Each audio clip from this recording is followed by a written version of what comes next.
All good. All good, all good, all good. Check the audio. Alright, what's up, guys? Today's a little bit of a different video. As you know, I'm on, not on Siege right now. I'm actually on Madden 26. This is a little bit of a different video for me. As you guys probably don't know yet, I'm a big sports fan. So just wanted to try something different than Siege today. Wanted to get into a little bit of Madden and specifically Madden franchise now. If you guys don't know I have a Baltimore Orioles shirt on right now, but I'm a big Redskins fan and sorry, Commanders, Washington fan. And I just wanted to do a little bit of a rebuild as well as look at what's going around the NFL right now. So so yeah, gonna make a new franchise. Actually, before we go into that, I just want to show you guys. I just had to go into the creation center here and make a whole roster and go through like all the different transactions. So actually, what I had to do is, let me go here. I would go right here to this website that shows all the NFL transactions, and then I went to every single team and would go here, see, okay, let's just say like the Packers, Green Bay Packers. So they have Rashawn Gary that released. So then I'd go back to my Xbox, go to the Packers, and release wherever Gary was. Now, obviously, I already released him, but I would go here and release him. And I had to do that for every single player just so that the rosters would be updated since Madden does want to update the rosters, which, I mean, is kind of frustrating um, because the new Madden doesn't come out till I think August. So we're sitting here from after the Super Bowl, February, all the way to August, which is like 6 months, waiting for. There's no roster updates. So the whole draft, the whole free agency, all the releases, all the franchise tags, and nothing gets updated by Madden for 6 months. 6 months they can just take a break from Madden, which is kind of criminal. I mean, the bare minimum would just be giving us a little bit. I mean, I don't even care about. You don't even have to do the draft. I get the draft is for next year, but at least do the free agents. Like that's so frustrating me. Anyways, and it was even harder because they also have it to where like watch this. If I try to release a quarterback, but I only have two quarterbacks, it won't let me because it's below the roster requirements. So I would have to go here. I'd have to make him a running back, edit him, make him a running back, then release him as a running back, and then go back and make him as a quarterback so he'd be a free agent, which I had to do that for like Geno Smith and all the other Kyler Murray, all the other guys that got released. Um, so actually, yeah. And then the trades also brutal. You can't trade draft picks. So, like for example, the Rams trade away their first round pick and got Trent McDuffie, but in this they still have the first round pick and they have Trent McDuffie. So it's a little scuffed, but it'll work. I think first what I want to do is I actually want to go over like here, let me move the camera just so it looks a little bit better maybe. I don't know. At least when I'm looking at the computer, it'll look better. Um, I wanted to go over like what was going on in the NFL today. So let's go to laptop. Let's close this out. Close this out. Okay. Yeah, back in. Okay. So if we just go to like Instagram and just look at the NFL, what is going on right now in the NFL? Um, Search NFL. Hmm. Patriots signing Tommy DeVito. What a guy, dude. Tommy DeVito. He had a insanity run on the Giants for like what, 2 games? How long did he play? Tommy DeVito. Stats. Played on the Giants. How many games did he play? I just want to see. Um, Games played, games started. He had 8 games started. Not bad. 8 touchdowns, 3 interceptions, and then didn't do anything in 2020. He's gonna back up Drake May, so that's pretty cool. Dolphins releasing Alec Ingold. Raiders releasing Geno Smith. Now this is actually really funny. I have a friend that's a Raiders fan, and he showed me on X that Geno Smith. Where is it? I gotta search it up. Geno Smith. Where is he? People. Is this him? I have no idea. Where the hell is Geno Smith? Anyways, he said like something about like praising God after he got released. Let's see what the people are saying. Good move. It helped him secure the number 1 pick. Yeah, dude. The Raiders have the number 1 overall pick in the draft, which is big time. Big, big, big time. Also, this is crazy.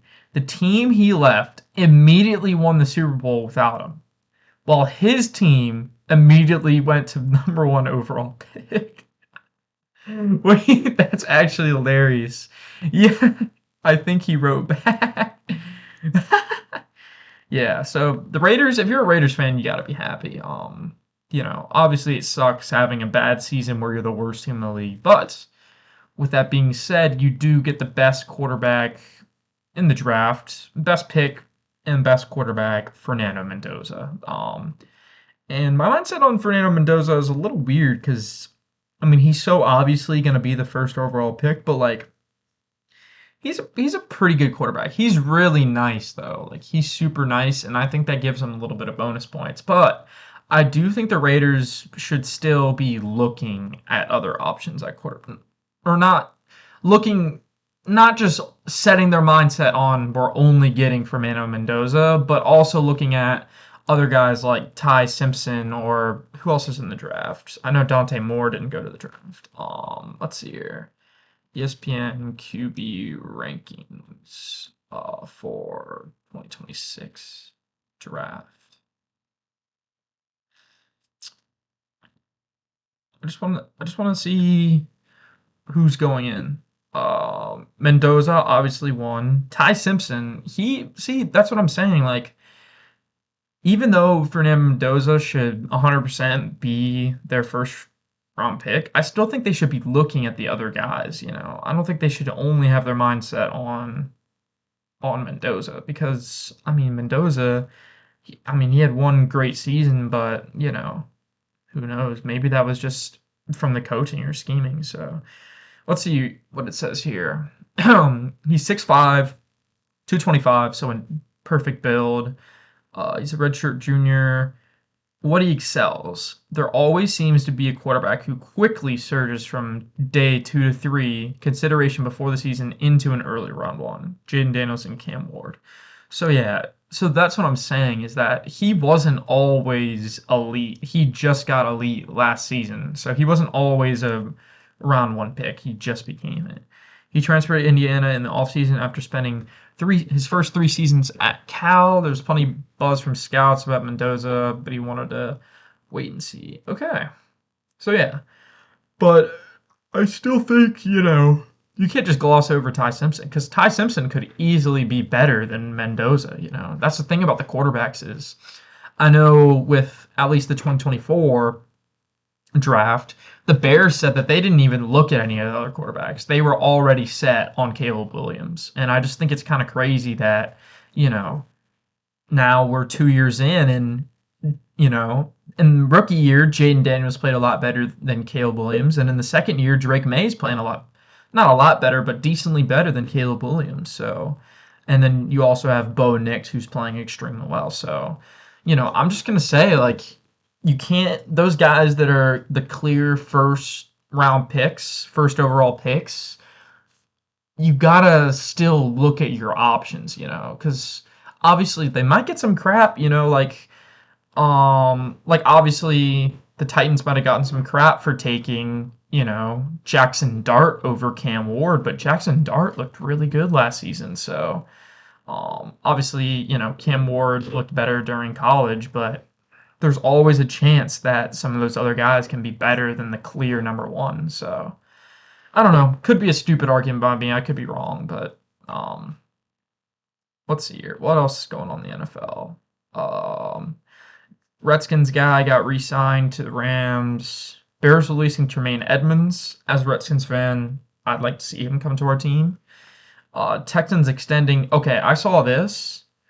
What does this number say right here? That says $40 million. 40 million. Now, obviously, uh, oh my gosh, 30 mil signing bonus is insane. Dude, no one should be making that much money, bro. Like as a defensive end, especially not Danielle Hunter. Danielle Hunter is good. Danielle Hunter, even if you think Danielle Hunter is top five, he still probably shouldn't be getting $40 million. And I think that's a big problem in the NFL is like with the quarterbacks. Um, I think like I don't think quarterbacks should be getting paid as much as they are. As important as they are, I think it kind of the amount of money that they make doesn't end up being worth it 100% of the time compared to because let me just give an example like with the Cowboys. The Cowboys paid Dak Prescott $60 million a year for a $240 million contract over 4 years. And Dak Prescott, although he had a great year and he's getting paid 60 million, they had to let go of a lot of other good players like Micah Parsons. Micah Parsons, who was a big part of their defense, they couldn't pay because they paid, Dak Prescott a lot of money. And when you pay those players a lot of money, you end up hurting the rest of the team because you don't have as much money to spend on, the rest of the roster. So is Dak Prescott worth giving up Micah Parsons? No, I don't think so. And I don't think he should have been paid I think it was 60 million. I need to check. Dak Prescott. Actually, let's just look at the whole Cowboys contracts. Contracts.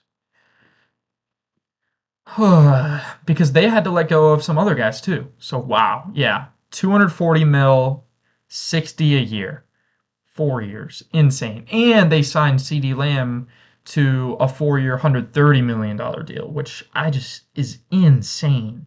And then they traded away Micah Parsons for Quinnen Williams. And now teams are saying that they should trade for, Max Crosby or get Trey Hendrickson, where you just had Micah Parsons last year. So you should have just paid him in the first. I don't know, dude. Maybe the Cowboys saw something that we didn't, but I think a big problem is some quarterbacks that are. Here's my big thing. Some quarterbacks, like Dak Prescott, like, Tua, like Jordan Love, that are borderline top, in between top 10 to top 5 guys that are getting paid top 3 money. And I don't think, other than Mahomes, Lamar, Josh Allen, you shouldn't be getting paid 60 mil a year. And that makes me want to bring up the QB contracts in the NFL just to see how much people are making because it's kind of crazy to me how much some of these decent above average quarterbacks are getting paid premium money. Like Dak Prescott is a great example of that. 60 mil a year, and he's not on a night to night basis a top 3 quarterback in the NFL. But he's getting paid like he's the best quarterback in the NFL, which is kind of crazy to me. Same thing with Trevor Lawrence. Trevor Lawrence was good, an average above average quarterback sometimes, and he's getting paid like he's a Josh Allen or a Joe Burrow, and he's not. He's not a Josh Allen or a Joe Burrow. Tua, this was one of the biggest scams I've ever seen. Tua getting paid 53 million. That is one of the biggest scams I've ever seen. Tua, the most he ever did was lead his team to a divisional playoff year. I mean, he didn't even have that great of a year that year. Let's look up his stats. Let's look up that one year he had. I think it was 2023. Yeah, so that was his contract year. He had 4,600 yards, 29 touchdowns, 14 interceptions. And Tua, that was a great year for Tua. But when you see that year, oh my God, sorry, his name is so long. Oh my gosh. Anyways, I mean, he had a great year that year, 4,000 yards, obviously 30 touchdowns. But when you see these past years where he's not playing a lot of games, and I actually want to pull it up exactly just so I can see how many games he played. I mean, he had a lot of seasons where, you know, he was getting paid. Sorry, he was not playing a lot of games, missing a lot of games, 10 games, 13 games, 13 games. Now, obviously, when you have a quarterback that has a little bit of an injury history, you're going to want to be a little cautious for him. And for them to just instantly throw, 50 million a year at him was kind of absurd to me and absurd to a lot of people that he's going to be making that much money. And then in the next few years, the next 2 years, missed 6 games this season, concussion, missed 3 or 4 games this season. So, and they haven't made the playoffs either year. And obviously he hasn't played as good as you want him to. And the thing is that they have so much pressure on him because after you pay a guy 53 mil a year, this is not what you were expecting. These 2 years are not what you were expecting, even though he was injured. Even when he wasn't injured, he wasn't playing as good as he should have. And he still played decent. I mean, that you got what you expected of Tua. You're expecting him to get injured, but you're expecting him to play good when he's not injured. And he played, I would say he played a little worse than what probably the Dolphins were thinking he was going to play when he wasn't injured. But he wasn't playing like he was worth 53 mil a year. And that's my big take. He was not, there was no games or stretch of games last year or 2 years ago where he was playing like he was worth 53 mil a year, at least in my opinion. Um, and that's the big issue in the NFL right now is players that are not worth 53 mil a year getting paid like they're one of the big guys. Let's just keep going down this list. Jared Goff. Jared Goff is very interesting because Jared Goff, he'll just have some nights where, the Lions are just scoring beyond will, and it looks like they're the best team in the NFL. And they had a lot of games like that in 2024, and they had some games like that in 2025, mainly 2024 though, where they just looked unstoppable, and Jared Goff was looking like, one of the best guys you've ever seen. And then, but what year did he get paid? What year did Jared Goff get paid? So he got paid in May 2024. So after the 23 to 24 season. Okay. So since then, here are his games. In 2024, I think he played great. I think he did really, really good. Regular season stats, he threw for 4,600 yards, 37 and 12. He had one, I remember this game, the one bad game, he had like 5 interceptions, but other than that, I mean, he kind of played lights out every single game. He had a few games where obviously he didn't play as good, but probably because they were beating the shit out of people. I mean, look at how many points they were putting up. 42, 47, 31, 52, 52, 48, sorry, 42 and they lost, and 40, 34, 31. So they had some crazy games with Jared Goff, but I think Jared Goff, I don't think he was the primary reason that they were scoring all of these points. I think that he wasn't carrying the team. Now, obviously, it doesn't matter who's doing good when you're doing good, in a sense of when you're trying to win the Super Bowl. But when you're paying players, that's when it comes to, who's actually having value for us doing good. And I don't think that Jared Goff was the primary reason that the Lions were succeeding on offense.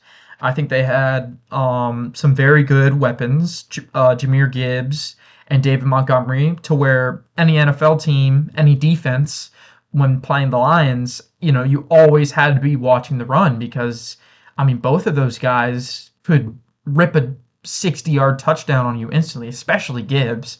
Gibbs was a monster last year. But and then also having a lot of weapons. They have Sam Laporta, Monroe St. Brown, JMO.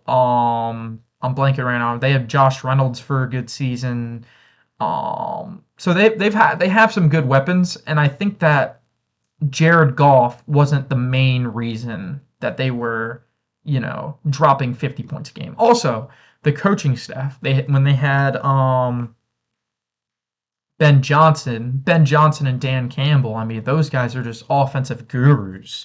And those guys, I mean, they're really insane coaches to where it almost just makes Jared Goff look a little better than he is. So, well, do his stats look like he's worth 53 mil a year? Yeah, but I don't think his value is actually 53. I think that you could have any of these guys in here that are getting paid 30 mil a year, like a Baker Mayfield or a Sam Darnold or a Daniel Jones in Jared Goff's situation. I think they would still be doing um just as good, if not better than Jared Goff. So just in the situation that Jared Goff is. And so Jared Goff got kind of lucky with how good his offense is, and now he's getting paid 53 mil a year where he probably isn't worth 53 mil a year. Brock Purdy, this is the big one for me. This is the one, I mean, obviously Tua frustrates me, but Brock Purdy really, really frustrates me that he's making this much money because Brock Purdy, same as Jared Goff, has literally the best offense in the NFL. Other than quarterback, the best skill position group in the NFL. I mean, they have, let's go to stats real quick. They have Christian McCaffrey. They had Brandon Ayuk. They had Deebo Samuel. They have Jawan Jennings, Ricky Pearsall, Kittle. That's just some of their weapons throughout the last 4 years that Brock Purdy has been playing. And obviously, for being the last overall pick in the draft, Brock Purdy's played pretty damn well. And I think that's self-explanatory for him, obviously. But I think that when, you get away from, oh, he's such a good he was so good value as a 7th round pick compared to actually, signing him as a quarterback. I still don't think Brock Purdy is worth 53 mil a year as a quarterback in the NFL. I don't think so. I think that Christian McCaffrey is probably worth half of that. I mean, he's more worth than Brock Purdy. If you take Christian McCaffrey off that team, you're going to notice a lot more of an impact than when you take Brock Purdy off that team. That's all I'm saying. I mean, I think Mac Jones came in and did pretty good. He had a great game. I mean, look at this game right here. He threw 33 of 39 with 300 yards, 85 completion percentage, 3 touchdowns and a pick. That's a great game by Mac Jones, who a lot of people wrote off. A lot of people said he's terrible. Now, obviously, he had a good rebound season with the Jags. At least in my opinion, he made BTJ look really good. But no one was taking Mac Jones seriously. And when you hear Mac Jones is starting tonight over Brock Purdy, you're like, wow, we have a good chance against the 49ers tonight. And then he goes out and plays like this. Has a night where he goes 3 touchdowns, 300 yards. And I remember watching that game, watching and being like, wow, the 49ers offense really didn't take that much of a step back when losing Brock Purdy. And so that's what's kind of crazy to me is when you watch those games where your starting quarterback is hurt and then the backup quarterback goes in and he's playing just not, if not better than your starter. So it kind of pains to see. And then they go out and pay him $53 million a year, which I don't know. It's crazy, man. It's really, really crazy that some quarterbacks are getting paid as high as they are. I think that getting paid over $50 million a year is a premium, and I don't think that there should be 1, 2, 3, 4, 5, 6, 7, 8, 9, 10, 11 quarterbacks in the NFL getting paid $50 million a year. I think realistically, maybe 5 or 6 should be making. And here's the big thing. 2 of the best quarterbacks in the league, Mahomes and Stafford, aren't even getting paid in the $50 million. They're getting paid $40 million. Now, I know these contracts were obviously signed decently long ago, so obviously it hasn't caught up with the inflation of quarterbacks.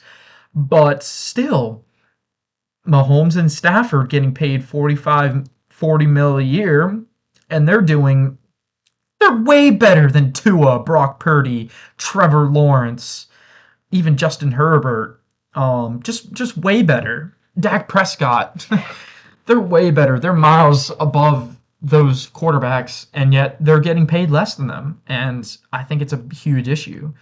Now, I do want to go back and say this because when it does come to backup quarterbacks, it can sometimes be like the scheme that just makes them do good, or you have you have two quarterbacks that kind of have the same play style. So when you take one out and put the other one in, they look as good. But I think that adds more to how good the coaching is compared to how good the average quarterback is. Back to when I was talking about Brock Purdy and Mac Jones, because people are gonna say, "Oh, um, Mac Jones was only playing good because of the scheme too. That's why he was playing so good. Mac Jones isn't actually good. It was just a scheme." Well, you could say the same thing about Brock Purdy then. Um, but then let me just talk about it from my point of view with Jaden Daniels and Marcus Mariota.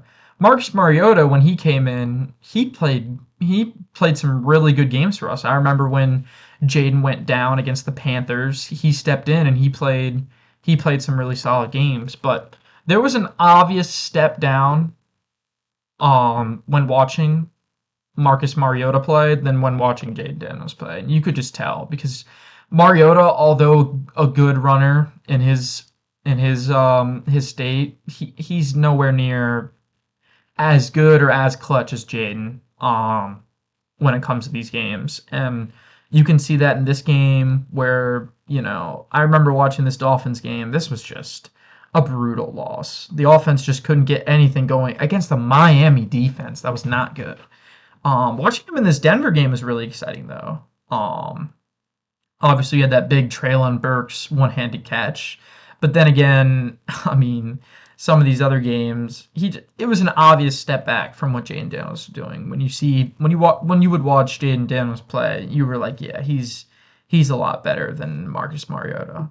Um, so yeah, I just think that final statement. I think that quarterbacks, unless you're a top three, top five quarterback, if you're making 50 mil, you're overpaid. I think you're way overpaid.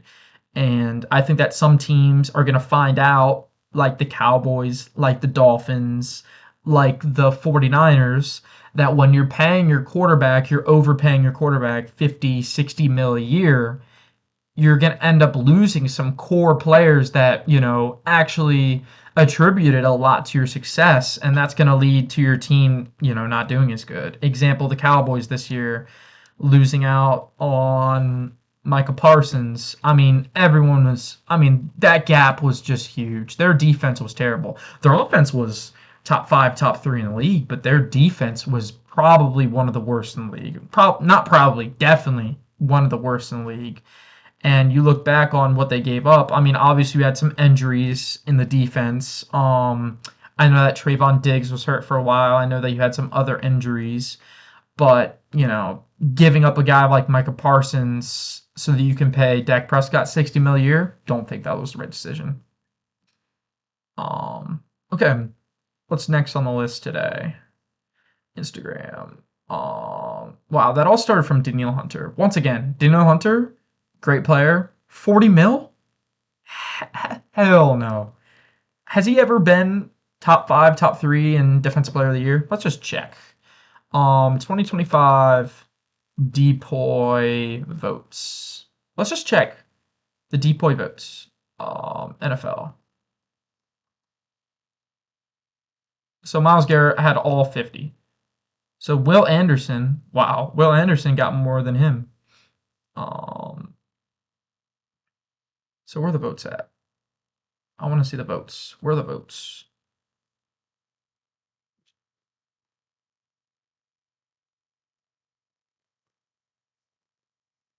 Voting results, maybe?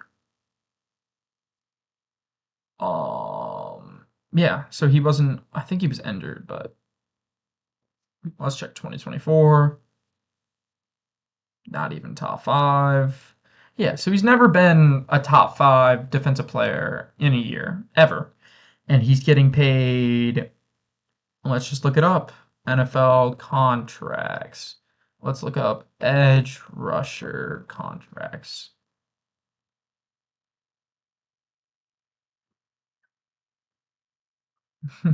Micah Parsons, Aiden Hutchinson, TJ Watt, Danielle Hunter. So Micah Parsons, um, he's getting paid 46 mil a year. Is he a defensive player of the year threat every year? Yes. Aiden Hutchinson, same thing. Game changer. He can get a defensive player of the year. He can wreck a game. TJ Watt, proven time and time again, he's one of the best defensive players. Danielle Hunter, elephant in the room. I mean, this guy's good, but let's look up his stats because maybe his stats can show something. But when I watch the Texans, Will Anderson looks way better than him. Will Anderson is way better, at least in my opinion. Maybe Danielle Hunter's getting double teamed because so that it helps to Will Anderson. But every time I watch the Texans, Will Anderson looks way better. So let's just check. Stats. Last two seasons, 15 sacks, 12 sacks. Is 15 sacks really worth 40 mil a year? 15 sacks is great, but is it worth 40 mil? Guess I don't know. Myles Garrett could get 50 mil. He'll be the highest paid defensive player when he wants to be. And actually, I think he just got paid too. So he's not even gonna get anything from that season he just had, the record-breaking season. Max Crosby. Now this is interesting. Let's talk about Max Crosby. Max Crosby trade rumors.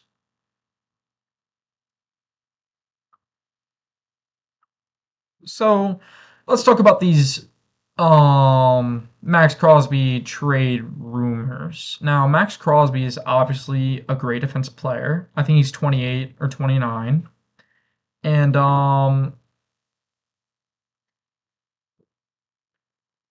let me look up the team odds real quick. There we go. So Max Crosby, one of the best defensive players in the league, 28 years old. He's making good money, but he's not where he wants to be. He doesn't want to be in the Raiders anymore. He doesn't want to be with, another rebuild. He's been on a bad team for his entire NFL career and he's done with it. And so he wants to get traded. Now, here's some of the teams that are the betting favorites. You got the Bears, the Raiders still in there, Rams, Cowboys, Bills, Ravens, the Eagles, bro, and the Patriots.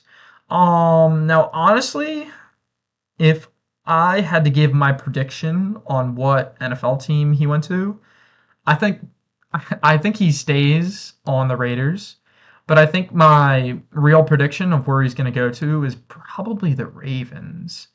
I think the Ravens had a down year on defense last year because the Ravens are always known for having a great defense. And for them to have such an underwhelming year on defense, I think they're going to want to make a big splash. Um, they have, first round picks. They have some players that they can give up to the Raiders if needed. And I think they should go out and get a Max Crosby. Now, what would you give up for him? I think that let's look up a Max Crosby mock trade. Hypothetical trade packages. Let's see how I feel about these. Hypothetical trade. Max Crosby for this year's Bears first round pick, next year's Bears second round pick, DJ Moore and Tremaine Edmonds. Now, obviously, they already got, oh my gosh, they already got rid of both of those players, which kind of sucks. But that's a lot for Max Crosby, especially if it depends on who's going to be paying him. If the Raiders take on that contract and you're paying Max Crosby nothing, yeah, I'd give up all this. I'd give up all this. But when you factor in also the contract having to pay a Max Crosby, what was it? Um, you pay him 35 mil a year for the next 3 or 4 years. I don't think it's worth it. I don't think it's worth a first and a second and DJ Moore and Tremaine Edmonds. I think you're almost better off using your first round on a defensive end or going out and getting a Trey Hendrickson or a Rashawn Gary, um, instead of spending all this draft capital on Max Crosby. That's just me. Bears and Raiders. Okay, that's the same one. And that was all Bears. Wow, the Bears really want Max Crosby. Can I go back, please? Thank you. That's still the Bears. Wow, the Bears really, really, really want him. Potential Chicago Bears. Wow, there's a lot of Bears. Now, I did see something with the Cowboys wanting Max Crosby, but I don't get how you could trade away Micah Parsons 1 year and then go out and trade for Max Crosby. I think that's insane. So I don't think they're gonna do that. I mean, they're around the same skill level, around the same age, around the same money that should be paid.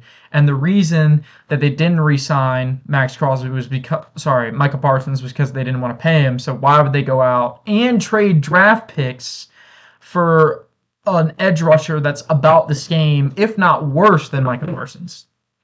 I like Micah Parsons more than Max Crosby. And all they had to do was pay Micah Parsons. They didn't pay him. So I don't think they're going to pay Max Crosby and trade away a lot of draft picks. I don't think they're going to do that. So I don't think he goes there. Let's see here. Any more releases? Actually, let's just look at Adam Schefter. I feel like that'll be a lot more news than the actual NFL page.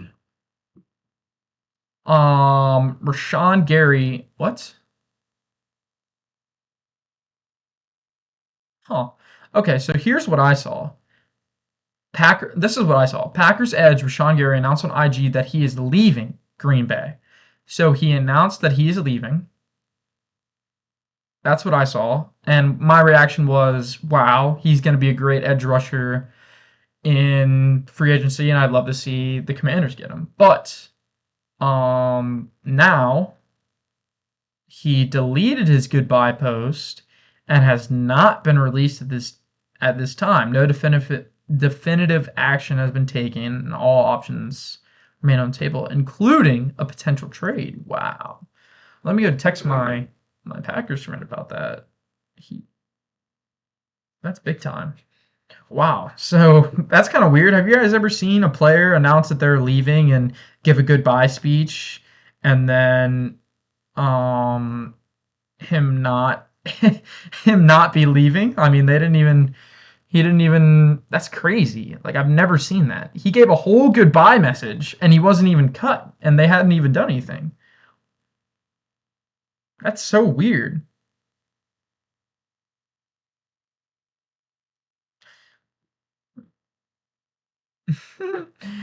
Sorry. Oh, let's see what my comments are.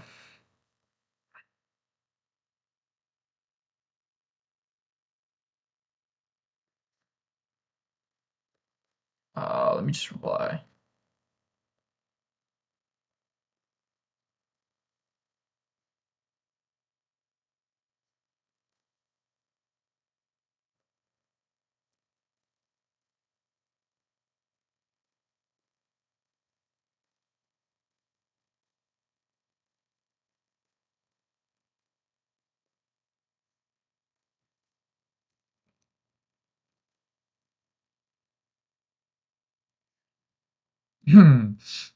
Wizards. So I'm eating Wizards. That's just for another video.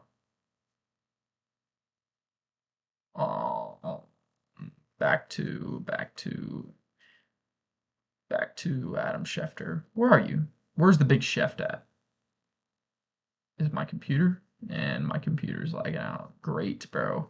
So great. How's you guys' day going, man? Everything going good? Staying out of trouble? I hope so. I know my brother, he's a junior in high school, in the 10th grade. 11th grade. He's got some SAT prep coming up. So hopefully any of you guys doing that right now or going through that. I think I got a 1150 on my SAT, so pretty average, but I'm in a new community college, so it doesn't even matter. There we go. We're back. Where's the big chef at? There you are. So, any other news? Taylor Decker announced on IG that he requested and will be released. Wow. So he requested to be released. All right, we can go over some NBA news.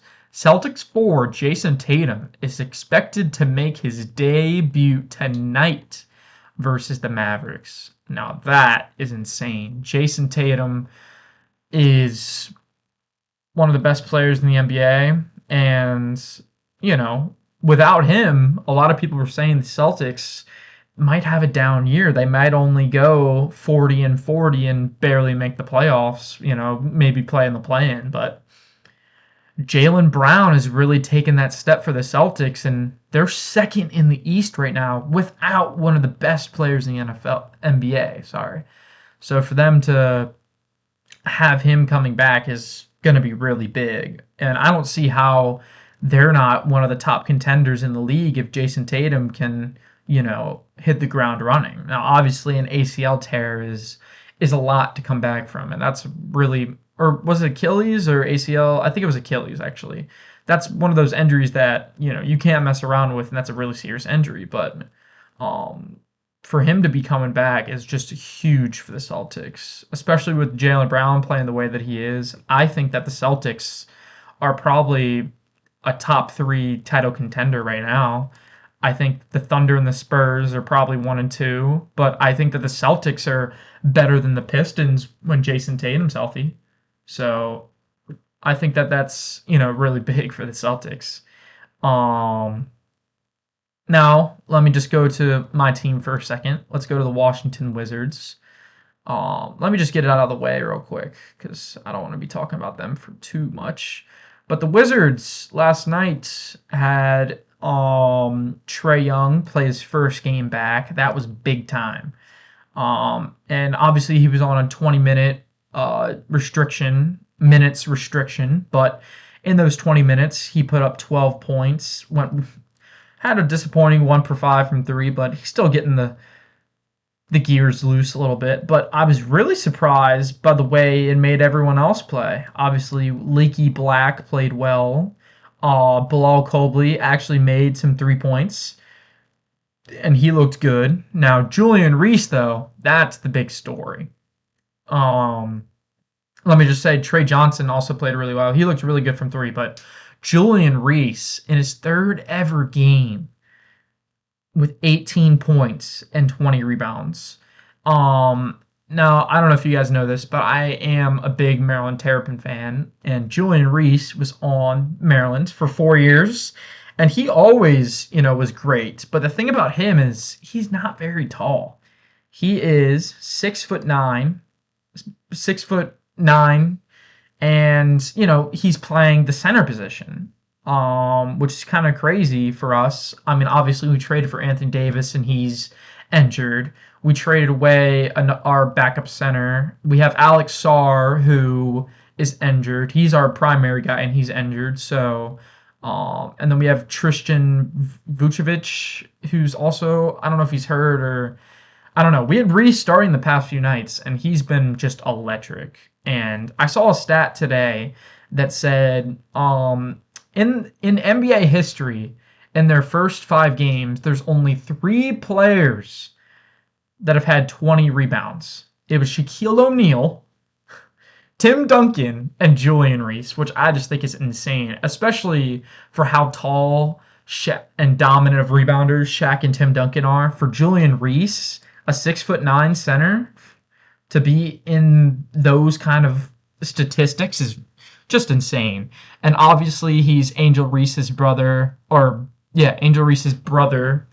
So, a lot of people were already kind of talking stuff about, because people kind of hate on Angel Reese for not being the best, but he played really good. He played really, really good, and it's glad to see him and Derek Queen having some great seasons. Obviously, Reese hasn't played the whole season, but Derek Queen has, and we do play him tomorrow night or in a few nights, so that'll be exciting to see. But um,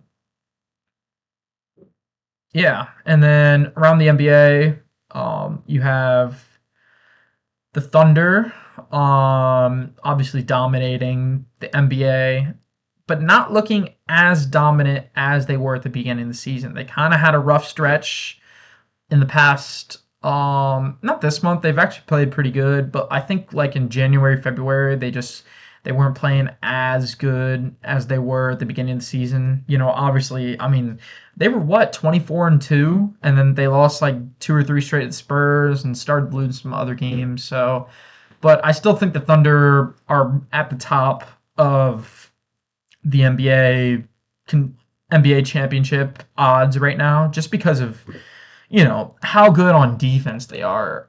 Everyone wants to talk about how good SJ is, and how many free throws that he shoots, and just how good he is on offense and being an MVP. But the real thing about them is just how good their defense is, man. And that's the thing that I admire, and I don't think enough people talk about. Is everyone wants to talk about who has the most points and who the MVP is, and being so good on offense, and offense wins championships, but really defense wins championships, man. And I think defense is so underrated in star players. Like take a Luka Doncic for example. Everyone was like, "Oh my gosh, the Lakers are just going to be so good now that they have Luka Doncic." And obviously they had a great trade. That was one of the worst trades ever. But Luka isn't that good on he's a defensive liability, and for a team that was already kind of struggling on defense, to give up one of your best defensive players like an Anthony Davis, and then you're in return you get a guy that's known for having defensive issues. It's kind of questionable, or not questionable why you made the trade, but it's kind of understanding on why they're not as good as people would have thought. Because a lot of people said they have Luka Doncic, they're just going to win the championship now. They're immediate contenders, and it's like, obviously when you have LeBron and Luka, you're contenders, but they're not looking like the Thunder or the Spurs just because their defense isn't where on the same level of the Thunder or the Spurs. So that's why they're not doing as good. And then so the Celtics, I was right, are on the top of the East for betting odds, championship betting odds. They're under the Nuggets, who, I mean, Jokic is just. Now, I think I saw some things that said Jokic wasn't playing as good. I could be wrong, but I remember. I mean, there was at the beginning of the season, he was dropping triple doubles every game, literally every game, and so at least for me, that's kind of crazy. I think his points might have slowed down for a little bit. He had an injury, I'm pretty sure, in his wrist or something, where he wasn't playing as good. But I mean, come on, guys, it's Jokic. They have a good team as well. You know, with Aaron Gordon, Cam Johnson, Jamal Murray, but I mean, it's all up to Jokic. If Jokic can put the team on his back, keep putting the team on his back, they'll end up winning it all. So. Not end up winning it all, but they'll put in a spot to win it all. Now the Cavs are really interesting, because when the Cavs first got James Harden, my first instinct was like, wow, this is not going to be a good fit, because James Harden is a big time ball hog, and for them to spread the ball is going to be hard. But James Harden, he's been passing the ball really well when he came over, and those first 5 games, it really looked like no one was going to stop the Cavs at all. I mean, James Harden just looked so good. Cleveland Cavaliers. Let me just go back. So the first game that they played, I think, was against the Clippers when they traded for him. When was this? Clippers.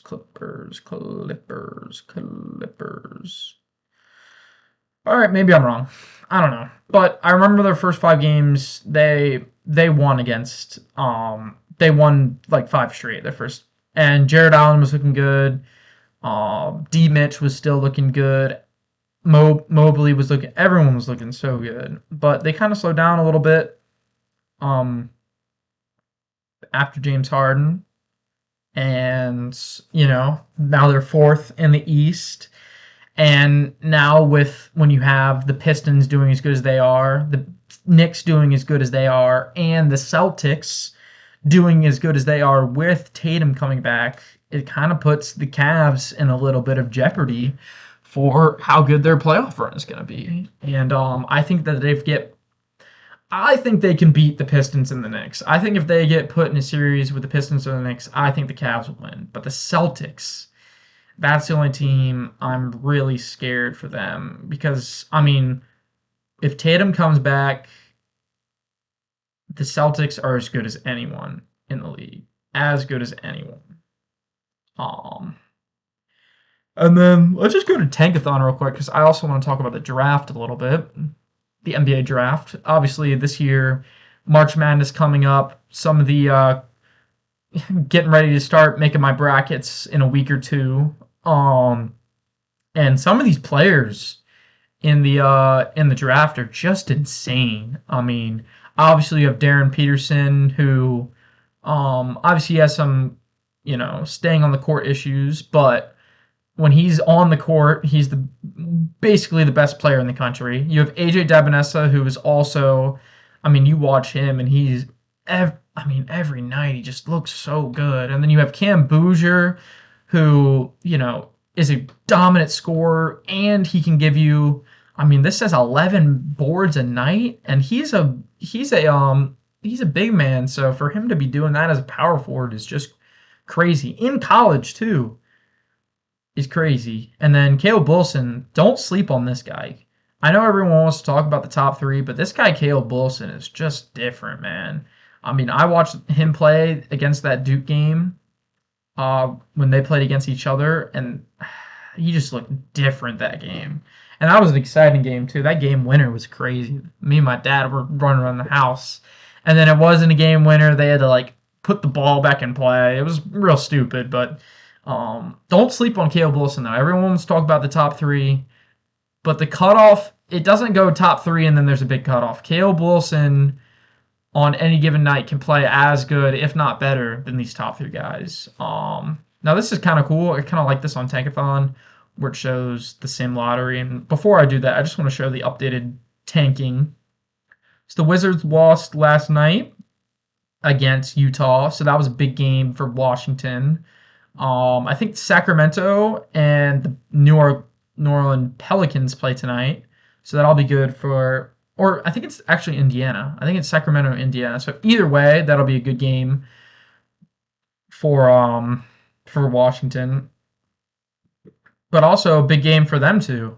Because if Sacramento wins that, obviously they're looking like the worst team in the NBA, but they'll be right back up there. They won't be the number one pick anymore if they win that game. Because these teams haven't played as many games, so if they lose out, I don't know how the tiebreaker works, but I know that if they win 15, they'll have the same amount of wins as Brooklyn and Indiana, and once they catch up in their games, they'll have the same amount of wins and losses. So I don't know how the tiebreaker works, but if Sacramento wins this game, they've been number one pick pretty much the whole season, and in the next week, if they win this upcoming game against Indiana, they might be, not number one. They might move down to 2 or 3, and you might see a Brooklyn or Indiana move up. So kind of crazy. I also think it's kind of crazy how many teams are tanking.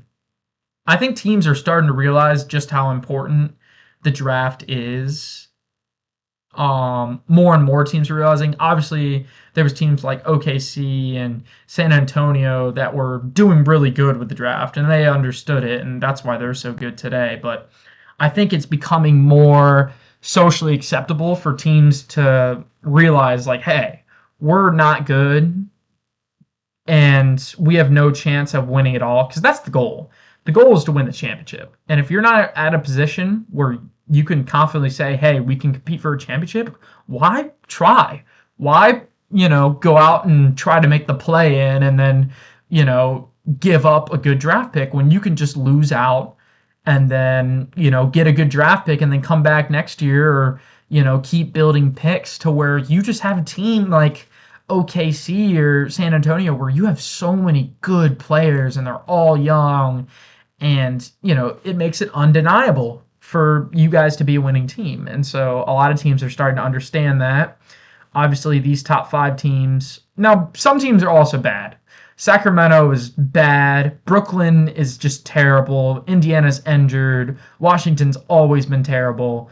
But a lot of these other teams, like Chicago and Memphis and Dallas, teams that are decently bad, but you can tell like they're not trying to win. Like Dallas, when they gave up Anthony Davis, they're not trying to win anymore. Whereas if they would have kept AD, health, and he would have came back healthy, they probably could have made a play-in stretch and at least tried. And in previous years, they probably would have tried to make the play-in.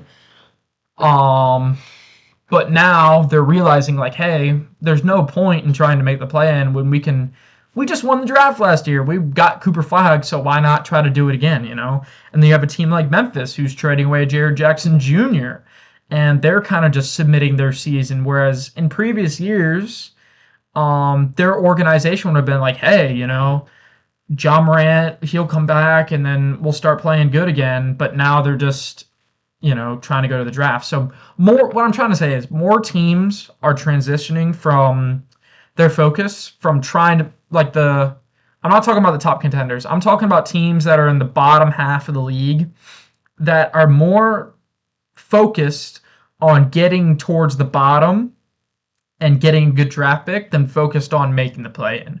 There's more teams that want a good draft pick than want to make the play-in. And that's where you can kind of get a situation like we are now where there's a lot of teams tanking. A lot of teams tanking. And obviously it makes the product just a little bit worse. And you have people like Adam Silver coming out and saying, we have to fix the tanking. But if anything, I think they're the ones that started the tanking. Watching just with the lottery, watching the lottery last year was one of the first times, because I'm a big, a lot of people would say, oh, the NFL is scripted and they pay the referees and, it's scripted outcomes for Taylor Swift. And, a lot of people would say that. And even with the Dallas trade for Luka Doncic, my instinct was like, that wasn't scripted. Like, they just made a bad trade, But watching that lottery last year and watching Dallas get that number 1 overall pick, for the first time, I thought to myself, that was rigged. My first instinct was like, that there's no way that wasn't rigged. That was one of the most rigged events I've ever seen in sports history. And if they would have won the draft in any other year, or, another team that had, that 1.5 odds that they had would have won the draft, I would have been like, wow, they probably shouldn't have won it, but, they have a chance, and 1 in every 10 years, that's going to happen. But for a team like Dallas, who their organization, obviously made a terrible, terrible move in giving up Luka Doncic for Anthony Davis, and then for them to just get so unlucky with Kyrie Irving getting hurt and Anthony Davis getting hurt, it just made it feel so much like Dallas was just kind of getting gifted something. The fans were getting gifted something for the organization's bad decisions and for, the injuries that, obviously the unlucky injuries that they had. And it just kind of made me feel like, Dallas didn't deserve that at all, man. Their organization did not deserve Cooper Flagg at all. And for so many teams to be they were 11th, right? The 11th worst team. There was 10 other teams that were just terrible. last year, and for them, everyone got screwed last year. Let me just check it real quick. I can check it actually. Past draft results, full draft, and I mean, just so many teams got fucked, and it wasn't just the Mavs that got lucky, and the Jazz that got fucked in the draft. It was the Spurs got lucky, super lucky. I mean, moving up 6 in the draft from 8 to 2 is just insane. And, it already seems rigged that the Spurs would get Wemby, and now they're getting the number 2 overall pick. It just seemed, crazy to me. For both of those to happen in the same year was crazy to me. And then obviously the 76ers, who already had a great team, for them to move up was also just felt so undeserving. The Hornets were the only team, when they showed the top 4 teams, I was like, they deserve the number 1 overall pick. And they got 4th. And I was like, what the fuck? Obviously, Con Knepel's played really good for them, but they deserved a higher pick than 4. The Jazz, I mean, imagine being the worst team in the NBA. You have absolutely nothing all year. And I know that number 1 overall picks don't normally get the number 1. The worst team in the league doesn't normally get the number 1 overall pick. But for them to move down 4 spots in the draft from 1 to 5 is just crazy. That's just insane. I don't think that should even be possible. I think if you're the worst team in the league, you should at least get a top 4 or top 3 pick. I don't think you should be getting the 5th if you're the worst. Same thing for the Wizards. Now, as a Wizard fan, last year felt like kind of just a tank for Cooper Flagg year. We had nothing last year. It was Alex Sarr's rookie year. We finally got a good pick, but it was in the worst draft of all time. Seriously, that was the worst draft in recent history. And for us to have to go through that just absolutely brutal year. And then, there's talks about, we might get Cooper Flagg, but even if we don't get Cooper Flagg, we could get an Ace Bailey or Con Knepel. And I was fine with any of the top 4 or 5 guys. I was like, okay, I know we probably won't get Cooper Flagg. It's a stretch. We have a 15% chance. And maybe we don't even get the 2nd overall pick. But as long as we can get the 3, the 4, or the 5, I'll be happy. We got the worst possible pick that we could have gotten. And not only that, but the worst team in the league also got the worst overall pick that they could have got. And for both of those to happen, to see both of the worst teams in the league get the worst possible pick they could have gotten, while the least deserving teams in the NBA get the best pick that they could have got, is just insane to me. And that's the first year where I was like, wow, it really feels like the small market teams, like the Jazz and the Wizards and the Pelicans and the Hornets, are just getting, the scraps, while the high market teams like Dallas and the Spurs and Philadelphia are getting all the good picks. And it just felt so rigged. But I think this year will be different.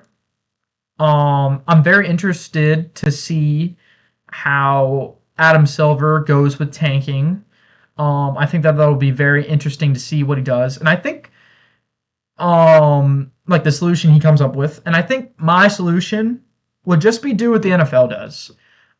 And that would kind of, and just give, the teams that deserve the pick to, like, that are the worst team in the league, give them the best pick.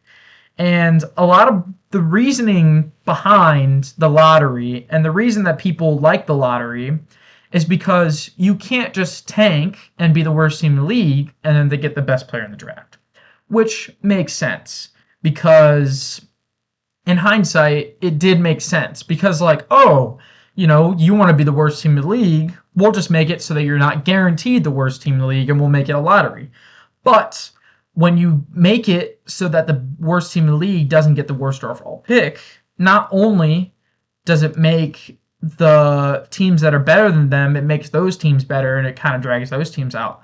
But it also insensitizes the teams that aren't as bad, that are still playing worthy, to want to be worse so they can have more chance of lottery. Because if you think about it, as I was saying earlier, when you have these teams like a Memphis, like a Chicago, like a Dallas, like a Milwaukee, like well, not a Clippers, but a lot of those teams that could probably make the playoffs if they wanted to and have a good, you know, try to have a good run in the playoffs. They're more incentivized now to go for, the 7 or 8 or 9 pick to be as worse as they can so that they can get better draft odds. Because when you see a team with 1.5% chance to get the number 1 overall pick, it's going to make you think, damn, we should probably do the same. We should probably be tanking. And so what I'm trying to get at is if you switch to the NFL draft pick selections where it's the worst team gets the best pick, it'll make it so that the teams that are in the 7 through 8 spot they are not playing for the number 1 pick. They have no chance of the number 1 pick. So basically, if you're the 7 through 10 and you have a chance at the number 1, you're not going to try to work up, you're going to try to work your way down. Whereas if you're a team and you're on the border of the playoffs or could still try to make the playoffs if you're 7 through 10 and you have no chance of getting the first overall pick, you're probably going to be fighting more for a playoff chance than you are fighting for the number 1 overall pick. And so I think if they just change it back to the normal odds, or even just make the top 5 randomized. That's what I would do. I would make the top 5 worst teams, I would make that randomized. Where is it? I just had it. I would make it so that just the top 5 teams have odds. And then maybe you do 6 through 8 have odds, but it's for the 6th pick. It's not for that pick. I don't know exactly what I'm trying to say, but make it so that the 10 through 14 they don't have a chance at the number 1 overall pick. They should never, if you're the 11th, 12th, 13th, 14th worst team in the league, you should never have a chance at getting the best overall pick. So all I'm saying is I think they should eliminate probably the 8th or 9th worst team chances at getting the number 1 overall pick. And then I'm saying they should boost a little bit more of these odds up here. So make these 20%, 20%, 15, 12. So that even if you do, obviously you guys are going to say, oh, well, if the 11th to 14th team, don't get a chance at the number 1, they're going to be more incentivized to be 10. But then 10 will be a 0.7% chance. So, there's no point in getting the 10 through 7 when the highest odds you can get, like I would put the 7 as like a 3% to get the number 1 pick. So if you're fighting for the 7 through 10, you're better off just trying to make a playoff run than you are going for a 3% chance of the number 1 overall pick. So that would be my fix. And let me know how you guys feel about that. And I do want to sim the lottery because I always think this is pretty cool. I try to only sim it once a day just because, it limits it. It makes it more serious. But yeah, let's just see how it goes. Sim lottery. Sacramento Kings. Wow. So in the first year ever, the worst team gets the number 1 overall pick. The Pacers get the number 2. And then here, the Spurs get another undeserved first round pick. Somehow they move up 10 spots and get Cameron Boucher. Could you imagine? The Jazz get a good pick. Yeah, so, obviously I would be mad, but, it's not as unexpected. I'm not as mad. Obviously I would be mad at the Spurs, but, I just want to say, this sim lottery thing with Tankathon, I've done this every day for probably the past 3 months, 4 months, 5 months. And then also I did it last year and the year before that. I've been on this app for 2 or 3 years now. And I've simmed the lottery probably over 200-300 times. I've never simmed a lottery that had a crazier result than this. This was the craziest result that you could have ever given. Ever. This is the craziest result I've ever seen out of a sim ever. Like, whenever I would hit sim lottery, there was never a draft, an order, a pick selection that I saw that I was like, damn, that's fucking, if that happened, that would be fucking insane. Maybe one or two, but they were never as crazy as this. So for this to happen was just insane. Sorry, my brother's texting me when to pick him up. um. So yeah. Next topic. Let's just go to NFL. I want to talk about which team. Let's just go to a mock draft simulator, and let's look at the CBS mock drafts. So for the mock drafts, I think it's pretty self-explanatory. The first two picks. Obviously the Raiders should be going Fernando Mendoza, best quarterback in the draft, Heisman winner, and championship winner, national championship winner. So yeah, he should be the number one. Number two, Jets. If I were them, I would actually consider taking defense here and then trading back up. Oh, they have the 16th pick. I would take quarterback here. If I were the Jets, I would go the best, whoever they think the best defensive player is, whether that's Arvell Reese or David Bailey or Sonny Styles or Ruben Bain. Take whatever player that you think will have the most impact on defense for you, and then go out at pick 16 and take Ty Simpson. I think Ty Simpson is a quality quarterback, and I think the Jets, they tried Justin Fields, they tried Aaron Rodgers, they keep trying all these free agent guys, and I think they should just go back to the draft. Obviously, the last time they tried the draft, they got unlucky with Sam Darnold, got unlucky with Zach Wilson, but, there's a lot of teams that get unlucky with quarterbacks. Those quarterbacks that get drafted in the top 5, top 10, obviously the first round quarterbacks, they're never guaranteed, and I think the percentages of hitting on one of those quarterbacks is very, very low. And so I don't think the Jets should get discouraged from taking one of those quarterbacks because it's always worth it. I think it's always worth it more to go for a quarterback in the draft than it is to go for a quarterback in free agency. And obviously there's some times where that's wrong. Like, for example, Sam Darnold to Seahawks. I thought that the Seahawks should draft, Dart or go for one of the other quarterbacks around then. And they proved me wrong, and Sam Darnold did good. But that's a very rare situation where a quarterback on the first year coming from free agency gets picked up and then wins a Super Bowl. That's very, very rare. And I think that's more rare to have that happen than it is to draft a quarterback at 2 and for him to be a good quarterback. So the Jets, if they want to be successful, I think that's their key to success right there. And maybe if they like Kyler Murray, maybe you pick up Kyler Murray, you draft the defensive player here, and then you can draft, like Dave said, a wide receiver here. Obviously, they have Garrett Wilson. They have Adonai Mitchell, who I really like. Obviously, he's had some bad plays, but I really like him. And then to pair him up with Makai Lemon or what is his name? Carnell Tate, or I'm really messing up on these names. I have to look for them. Casey Conception. There's another guy though. There's another really good wide receiver. I think no, it's not Love. It's not Lemon. Tyson. There we go. Jordan Tyson. This guy also is a demon for Arizona. So yeah, I think that they should go for a wide receiver. Number 3, you have the Cardinals. If I'm the Cardinals, you already got rid of your quarterback. You already got rid of, you don't have a lot of good people. If it was me, I would just if you think this pick is worth it, I don't think you should draft an offensive lineman here. I think if you like a defensive player enough, you should be taking the best defensive player.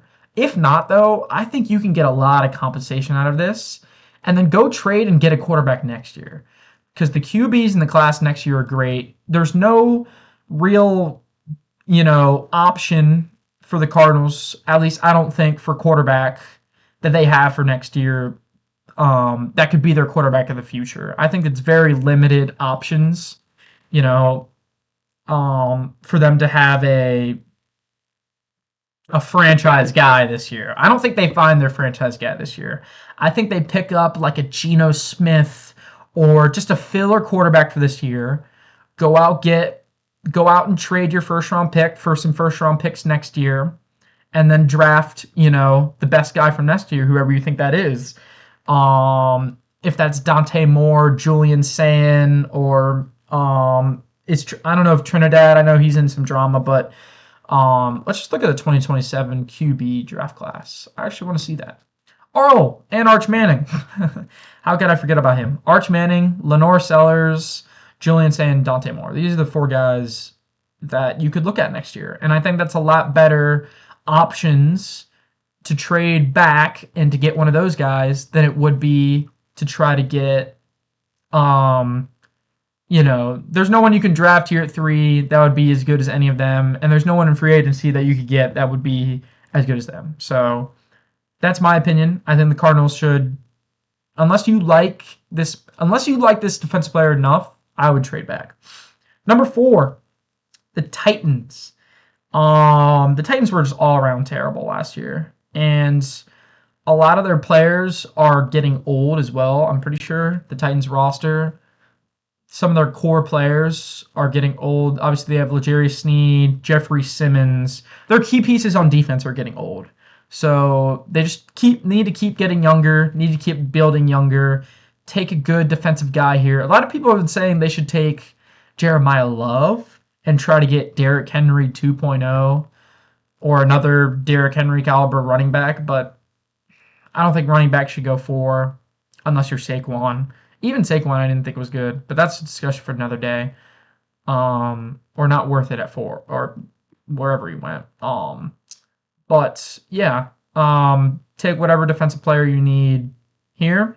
Just keep getting younger. That's all you got to do. Number 5, the New York Giants. Giants are weird because they have a lot of good young talents. Like, they're not going to draft quarterback. They have Dart. A lot of people have been saying they should get Love as well, Jeremiah Love. But I wouldn't take a running back at 5, and you guys have Scatabo, so I wouldn't. Then you have the wide receivers. They should say, go get another weapon, go get Carnell Tate. But you guys have Malik Neighbors, and you have Wan'Dale Robinson, and if you really want a wide receiver, I don't think you need to spend number 5 on a wide receiver. I think I would go with a wide receiver in the 2nd or 3rd round, or go in free agency and go get a Tyreek Hill or an Alec Pierce or Brandon Ayuk or, all the good wide receivers that are in this year's free agency. I would go out and get one of them. I don't think it's worth it. Rashid Shaheed, Deebo Samuel, Stephon Diggs, Mike Evans, those kind of guys. I have a list up here. I don't think it's worth it to draft one at 5. So I think you go, if you want some protection for Dart, maybe you go an offensive tackle. If not, go with a defensive player. Obviously, you have a decent secondary. You have Tyler Nubin, Deonte Banks. You have some decent guys. But maybe you trade this pick back. Maybe you trade back 2 or 3, get some compensation, and then try to take, I really like this guy, Mansour Delane. I think that could be a good fit for you guys. Or taking Caleb Downs, obviously. That would be a good fit. But yeah, either way, I just think you guys need to keep building young. Number 6, the Browns. Now, the Browns are really weird because their quarterback situation isn't exactly answered, and it's kind of weird. They have Shadur Sanders, who's a young quarterback from last year, who played all right. You have Dillon Gabriel, who was a young quarterback who played not as good, but he played all right. And there's no good quarterbacks here at 6, so you can't take a quarterback. There's no real great options. Once again, there's no real great option for the Browns to take in free agency. And I think that just like the Titans, I think the Browns should just keep building young and get whoever they need, whoever they think the best player available is, whether that's Caden Proctor or Francis or Spencer Fado, whoever that is for them, Browns, just go out and get the best, your favorite best player available. And make it a core player. Make it either the tackles or the edge rushers. Don't go out and get a wide receiver or a running back. Just go get those foundational guys. Number 7, my Washington Commanders. Now, on the Twitter and the Instagram and the Reddit post, I've been seeing a lot of mixed results. I've been seeing a lot of stuff about people wanting Caleb Downs or Sonny Styles or Ruben Bain, and I agree with that. I agree with 100% with that. And obviously, there's some scenarios where all of those guys are taken. And, I've seen some stuff that's also said that we should take, like here it says Carnell Tate. I don't agree with Carnell Tate at all. I really don't. I don't think we should take a wide receiver at 7 because, once again, I think that the free agency guys and the value that you can get for wide receivers in rounds 2, we don't have a round 2 pick, we have round 3, but I think there's too much value in this 7th overall pick that I don't think a wide receiver would maximize the value. I think that you could go out and get a guy in free agency and then pick a good defensive player. Preferably I would like Arvell Reese, or Ruben Bain, but if not, just go get a Sonny Styles or Caleb Downs. Either way, though, I don't think Carnell Tate's the option. There's too many good wide receivers. Same thing. I've seen a lot of people that said, wow, imagine how good the backfield of Jayden Daniels and Jeremiah Love would be. Where when I see that, I'm like, yeah, that would be great. That would be a great offense. But then what happens with our defense? Obviously we have a lot of money to spend, but I just don't see us, profiting off of Jeremiah Love, whereas we could go out and get a guy like Kenneth Walker in free agency, and I don't see too much drop-off there. I think Kenneth Walker is still a decent value guy to go get at running back, and then we can go out and get a one-of-one prospect like Caleb Downs, or one of the best physical guys in Sonny Styles. So I think that would be a lot more worth it for us. I think it's a lot more worth it to go defense here than offense. I think the plan for offense should just be go out and get, a running back and a wide receiver and a tight end in free agency. Preferably, if I had to pick 3 guys, I would say Kenneth Walker, running back, Brandon Ayuk, wide receiver, Isaiah Likely, tight end. And that's a great offense. You already have your offensive line pretty much filled out other than center, since we just got rid of Bia Dash. But there's a lot of great centers. So just get a center, because we have a lot of money. I'm 90% sure if we go to NFL cap room real quick, we have like top 5 cap space right now. Yeah, we have 5th, 69 mil, and I'm pretty sure we have a lot more. I don't know how updated this is or how correct this is, but I know we got rid of Bia Dash, we got rid of Lattimore, so we have a lot of money to spend, and I think that a majority of that money should be spent. If you can, I would go okay, let me say this. I think we should prioritize defense over offense. I think that that's what the Commanders should prioritize. I think that our offense, even with all of the injuries and stuff last year that went on, obviously there was a lot. But I think that our offense wasn't the issue. I don't think it was the issue at all. Even with the amount of injuries that we had, it never felt like our offense was the big reason or was worse than the defense, I should say. The defense always felt worse than the offense, in my opinion. And obviously there's some games where the offense was just atrocious, but the defense was the main reason. And even in 2024, when Jayden Daniels' rookie year, the offense was great. The offense that year was top 5. And it was always the defense that was, not doing as good. And then what did we do that year after we lost the NFC Championship 55-23? We prioritized offense. We spent our first round pick on, I'm forgetting your name, the Oregon left tackle, Josh Connerly, and then we spent a second and a third round pick and traded for Laremy Tunsil. And after seeing that, all go down, I remember when I saw that, I was just like, why are we prioritizing offense? Obviously, offensive line and projecting Jaden is really important. But I mean, even when we did that, it still didn't end up working out. Jaden still got hurt. And I understand protecting Jaden, but when the main reason that we were having issues and losing was because of defense, I don't see how we were able to go out there and address the offense instead of the defense. And that was just really annoying to me. So I think for the the Commanders, the defense is our issue. No matter what, prioritize offense. If we can't go out there and, we're unable to get a Kenneth Walker and Likely and Ayuk, like I said, that's fine, Just go out and get some decent budget guys, that can at least fill the role, and then we can build later.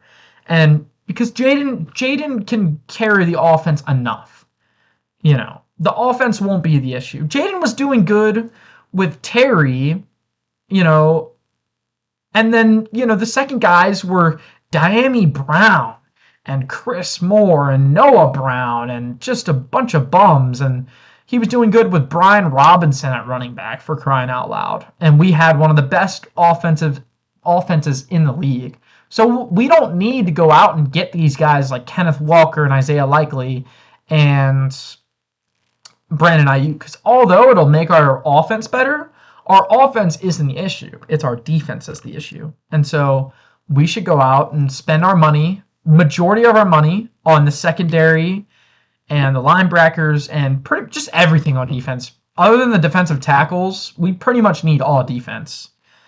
So spend all of our money on defense, spend majority of our cap on defense, and spend majority of our draft picks on defense. And go out and just completely rehaul the defense.